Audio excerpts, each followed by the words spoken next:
That's very wordy in the King James Version there, but what he's trying to say is a lot of people and scholars have had a lot of trouble trying to identify what he's trying to say there. Is Paul saying here that he was schizophrenic, that he was, he wanted to do good, but he couldn't? Is Paul saying that this is how he was before he got born again? Is Paul saying that this is how he was right now? It's none of these. This is a person, well, it could have been a person who he was before. It probably was, but that statement out of Romans chapter 7, you'd have to study the Greek a little bit out to get to this.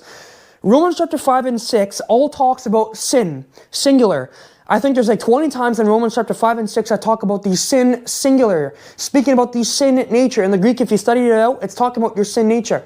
In Romans chapter 7, it speaks about sins, plural, like 3 or 4 times, speaking about your physical sins. This is not speaking of a person who is born again, let me rephrase that. It is not speaking of a person who... This wasn't speaking of Paul that he was struggling to be this person. He was struggling to do which was good.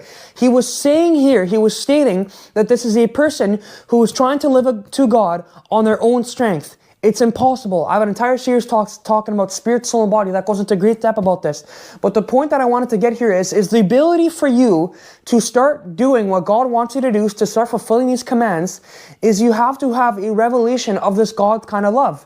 Because if you don't understand the type of God's love, what truly is love, number one, but number two, how God treats you, how long-suffering God and how kind God is towards you, you can't give it to anybody else. Again, I've mentioned this multiple times, that people treat other people the way that they've been treated their whole lives. And it really frustrates me that people treat other people like garbage. It does. But you know what? I can't blame those people because they've been treated like that their whole lives.